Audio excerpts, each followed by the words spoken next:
Hello दोस्तों, नमस्कार।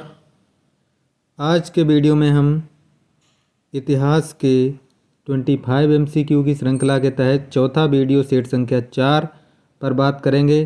तो चलिए शुरू करते हैं। सबसे पहला प्रश्न हमारा है, औरंगजेब ने दक्षिण में जिन दो राज्यों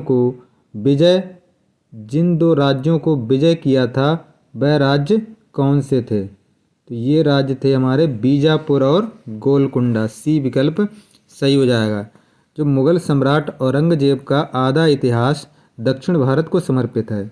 उसने अपने विजय के तहत 1685 ईस्वी में बीजापुर के शासक आदिल शाह द्वितीय और 1687 ईस्वी में गोलकुंडा के शासक अबुल हसन को परास्त किया था। 8 अक्टूबर 1687 ईस्वी को 8 महीने के घेरे के पश्चात गोलकुंडा को विजित कर इसका मुगल साम्राज्य में अंतिम विलय कर लिया गया। यदुनाथ सरकार के मतानुसार औरंगजेब के शासनकाल के पहले 20 वर्षों में मुगल साम्राज्य को दक्षिण से जो लाभ हुआ, प्रथम 1567 ईस्वी में बीदर, द्वितीय 1668 ईस्वी में कुलभगों को प्राप्त किया। बीजापुर से काफ़ी दूर और दक्षिण पूर्व में गोलकुंडा राज्य की पश्चिमी सीमा पर स्थित मालखेड़ दुर्ग को छूती थी। वह युग्म जो सही सुमेलित नहीं है। बाज बहादुर मालवा के थे, कुतुब शाह गोलकुंडा, सुल्तान मुजफ्फर शाह गुजरात और यूसुफ आदिल शाह अहमदनगर के नहीं थे। ये डी विकल्प ही सही हो जाएगा। अहमदनगर मलिक अहमद ने 1490 ईस्वी में स्वतंत्र अहमदनगर की स्थापना की थी। 1494 ईस्वी में वह अहमदनगर की स्थापना कर उसे अपनी राजधानी बनाया। अहमदनगर के इतिहास में 1595 से 1563 का वर्ष, ये 1595 से 1596 का वर्ष जो था, चांद बीबी 95-96 होगा, चांद बीबी एवं मलिक अंबर की सैनिक प्रशासनिक एक कुशलता के कारण प्रसिद्ध है। बीजापुर जो है कि स्वतंत्र राज्य के रूप में स्थापना यूसुफ आदिल शाह ने 1489 में किया था। वह धार्मिक रूप से सहिष्णु और न्यायप्रिय शासक था। इसके प्रसिद्ध शासक इब्राहिम आदिल शाह को गरीबों की सेवा के लिए अवला बाबा तथा विद्वानों को संरक्षण देने के लिए जगत गुरु की उपाधि मिली। गोलकुंडा कुली कुतुब शाह नामक तुर्की अधिकारी ने 1512 से 18 के मध्य गोहत्वगुंडा राज्य की स्थापना की। गुजरात अहमद शाह को गुजरात राज्य का वास्तविक संस्थापक माना जाता है। उसने अहमदनगर की स्थापना कर उसे गुजरात की राजधानी बनाया। दिल्ली से दौलताबाद राजधानी स्थानांतरित करने वाला, ये तो बहुत ही प्रसिद्ध प्रश्न पूछा जाता, मोहम्मद बिन तुगलक था, लेकिन फिर से वो दिल्ली ले गया। तुगलक वंश का प्रसिद्ध शासक जो था मोहम्मद बिन तुगलक, सल्तनत कालीन 1325 ईस्वी में राजधानी परिवर्तन के लिए प्रसिद्ध है। उसने अपनी राजधानी दिल्ली से देवगिरी यानी दौलताबाद मंगोल आक्रमण से सुरक्षा के दृष्टिगत रखकर किया था। उसने पुनः 1335 ईस्वी में दिल्ली राजधानी बनाया। 1325 में उसने ट्रांसफ़र किया, 10 साल बाद फिर से पुनः दिल्ली आ गया। आगरा शहर की स्थापना की थी। आगरा शहर की स्थापना जो सिकंदर लोदी जो था उसने की थी। डी विकल्प सही हो जाएगा। लोदी वंश का प्रसिद्ध शासक सिकंदर लोदी ने आगरा की स्थापना इटावा, बयाना, कोयल, ग्वालियर और धौलापुर रियासतों का नियंत्रण रखने के उद्देश्य से 1504 में आगरा नगर की नींव डाली थी और उसे राजधानी बनाया। त्रिरत्न सिद्धांत, सम्यक धारणा, सम्यक चरित्र, सम्यक ज्ञान किस धर्म की? ये जैन धर्म के हैं। सी विकल्प सही हो जाएगा।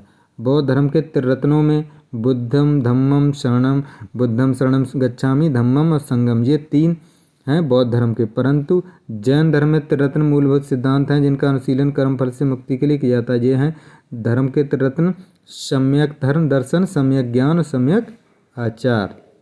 भारत में साइमन कमीशन या साइमन आयोग का बहिष्कार का मुख्य कारण क्या था?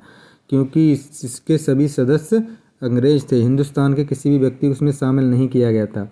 8 नवंबर 1927 को ब्रिटेन की अनुदारवादी सरकार ने सर साइमन के नेतृत्व में एक आयोग का गठन किया जिसने भारत को संवैधानिक अधिकार सौंपने के संबंध में जांच करने का कार्य किया। इस आयोग के सभी सदस्य अंग्रेज।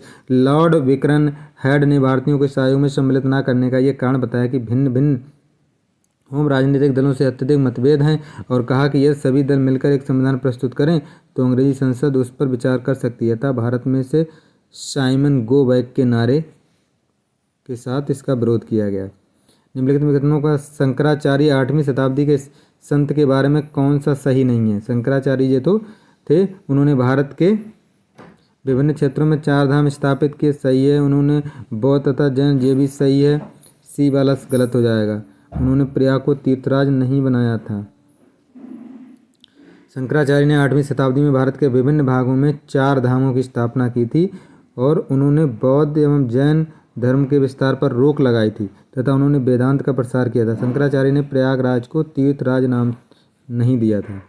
निम्नलिखित में से किसने दिल्ली में खगोलीय वेधशाला और जिसे जंतर मंतर कहते हैं बनवाई थी। दिल्ली में खगोलीय वेधशाला जंतर मंतर की स्थापना जयसिंह द्वितीय ने। अंतिम मुगल सम्राट बहादुर शाह था, उसके पिता का नाम अकबर द्वितीय, बी विकल्प से हो जाएगा। अंतिम मुगल शासक जो था बहादुर शाह के पिता का नाम अकबर शाह द्वितीय था। अकबर शाह द्वितीय के शासनकाल में मुगल सत्ता अंग्रेजों के संरक्षण में आ चुकी थी। वह बाबर बादशाह का अधिकार किले के अंदर ही सिमट कर रह गया। उत्तरी तथा उत्तरी पश्चिम भारत में सर्वाधिक संख्या में तांबे के सिक्कों को जारी किया था। किसने किया था? कुषाणों ने, कुषाण वंश के शासकों ने। उत्तरी तथा उत्तरी पश्चिमी भारत में सर्वाधिक संख्या में तांबे के सिक्के कुषाणों ने जारी किया था। कुषाणों के समय में 4 धातुएं सोना, चांदी, तांबा और शीशे कासार्पण नामक सिक्का बनता था। कुषाणों ने बड़ी मात्रा में सोने के सिक्के जारी किए, परंतु कुषाणों ने दैनिक जीवन में व्यापारिक लेन देन तथा तांबे के सिक्कों का प्रयोग किया। प्राचीन भारत में निशाका से जाने जाते थे। निशाका से किसे जाना जाता था? तो ये थे स्वर्ण आभूषण को निशाका कहा जाता था। प्राचीन भारत में स्वर्ण आभूषण को निशाका के नाम से जाना जाता था। तांबे के सिक्के को काकड़ी, चांदी के सिक्के को रूचक और सोने के सिक्के को दीनार कहा जाता था। मौर्य काल में चांदी के सिक्के को पण के नाम से भी जाना जाता था। भगवान महावीर का प्रथम शिष्य उनका अपना वही था दामाद जामिल। प्रथम शिष्य जामलिया जमाली थे। महावीर स्वामी की पुत्री से शादी की थी उन्होंने।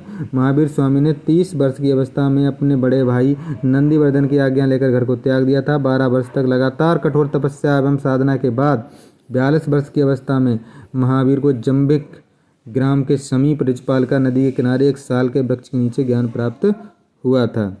अगला 1857 में किसने इलाहाबाद को आपातकालीन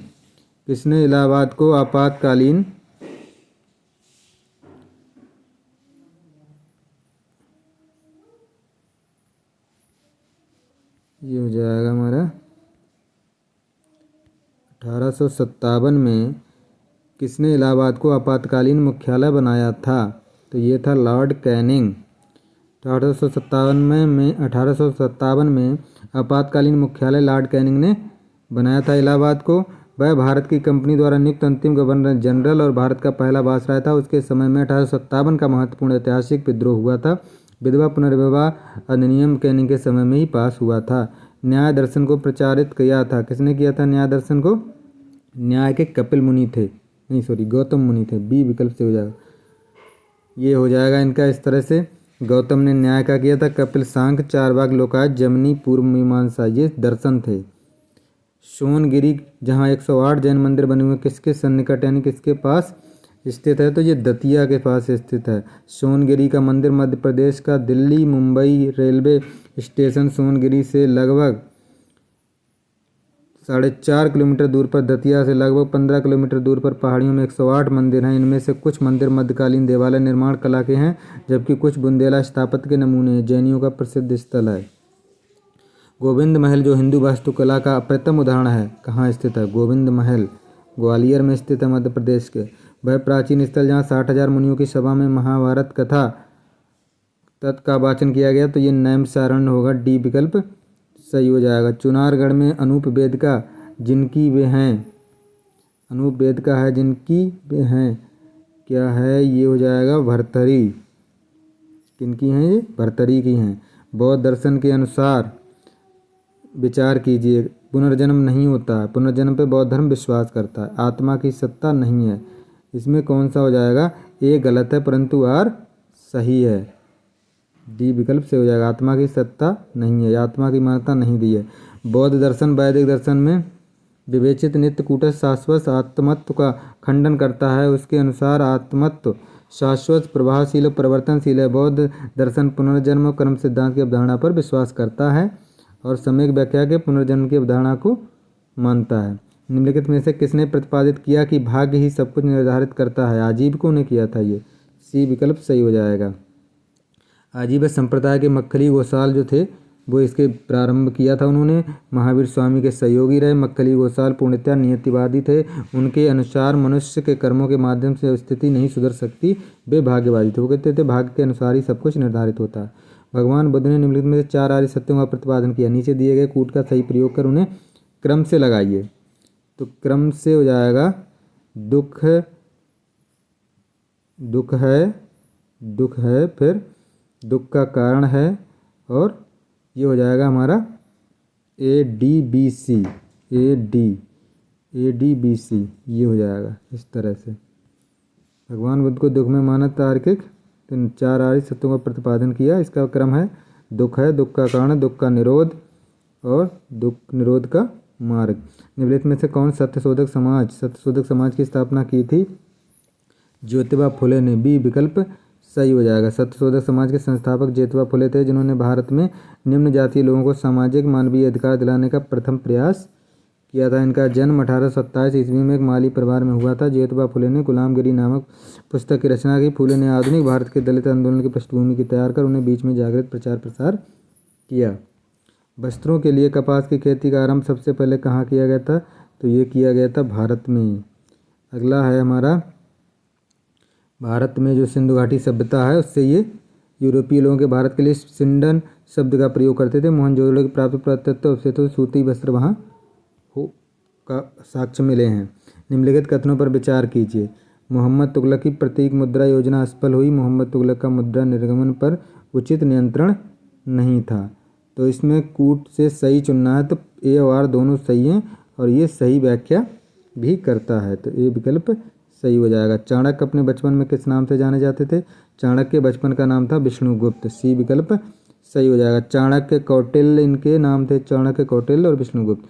बचपन का नाम विष्णुगुप्त था। वे तक्षशिला विश्वविद्यालय के विद्वान आचार्य थे। उन्होंने मौर्य वंश की स्थापना का अमूल्य योगदान दिया था। वे चंद्रगुप्त मौर्य के प्रधानमंत्री और राजपुरोहित थे। इन्होंने अर्थशास्त्र नामक पुस्तक की रचना की थी। राजनीतिक विषय में भारतीय पुस्तक का प्रणयन किया था। इनका अन्य नाम कौटिल्य भी है। इन्होंने नंद वंश को समाप्त करने में भी चंद्रगुप्त मौर्य की मदद